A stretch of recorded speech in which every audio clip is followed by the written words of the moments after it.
Alright, now I'm going to invite you to come over here and we'll go ahead and go through the driver controls and some of the features that Fleetwood put in this coach. It's got a workhorse chassis, mirror heat and mirror controls. The top adjusts, the convex is actually manual. Then it has an ICC switch which allows you to blink the clearance lights when you're passing a trucker or something. Gives you the all clear to move over. You can thank them. I'm going to turn the key and start this baby. It's always good to have the engine running when you're going to run the jacks. It has a manual mode and an auto mode on the power gear leveling. So you simply have to just turn it on. When it gets done thinking, it'll let me do that. Shut that radio off. Okay, so it's done calibrating. So now you can turn it on, you have the on light. The parking brake does need to be set in order for this to operate. Just push the auto and forget it. It's going to level itself. You'll hear the jacks going down. When it's done leveling, there'll be a little green light right here that'll come on telling you that it's done leveling. The headlights, transmission overdrive shut off, and then this one with the battery on there is your auxiliary start, so that you can actually jump over to the batteries. Right here it has a little place for Chevrolet's fuse box. That's going to control blinkers, cruise control, things of that nature. That's right there. Then another neat feature is the digital display on here. It's going to give you, right now it's showing trip mileage, so if you want it to show regular mileage, the button up above here is actually for trip. There's two trip modes, and then there's the actual mileage on the coach. And then the mode button here you can kind of play with, but you push it here and it'll go to trip computer, and then you can actually go in there and select something for it to display for you. So you want to see how far you can go on the tank of gas that you have in there. You got about 190 miles before you're going to have to fill up again. And then you're going to also notice over here you've got a speaker. That's for the Bluetooth microphone. And it'll actually, you can program your phone into this thing and actually talk.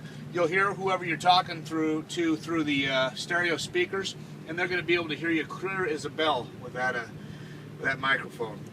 And then it has full cruise control, windshield wiper controls are all right here. Down here you got air conditioner, and then you also have the radio, which gives you full control of all the sound. It has navigation. You just push the button there on the nav and it'll actually go into the navigation. I'll give you a full walkthrough on that stereo. There's too much of it to really go through in this video, but it does do just about everything that you're going to want it to do. I'm going to go ahead and turn that back down so it's not interfering with our audio. It has a backup camera so you can see what you're towing. You can see what you're backing into. Not that you want to back into anything, but and it also has volume on it. So when your wife is screaming at you, you're not going to have any excuse of not saying, "Baby, I just couldn't hear you." Then over here on this tower, you have your two dash fans, which are hanging up above. And then this is utility lights. That's going to turn on a light down inside the engine compartment and down in the back where your water storage is and your dump tanks and everything. Then it has two power ports there for charging cell phones and whatnot, and then this is the generator control. And then over there is the tank level systems and checking your battery voltage and things like that. So that's the driver's area. Up here you have the awning controller there. Up here you have your main and your auxiliary battery disconnects. The slide room control is right here. So right and left runs the slide rooms one side or the other, in and out, and then for the bedroom one there'll be one in the back.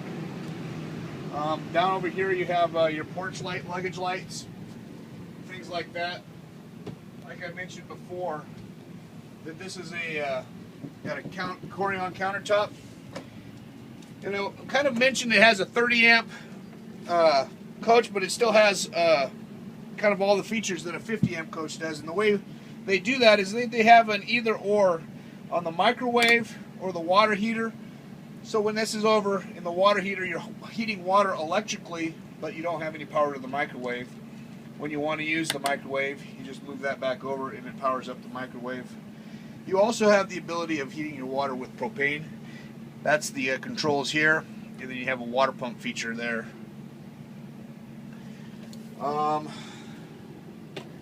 Like we mentioned, this thing has a very easy to use General Electric convection microwave.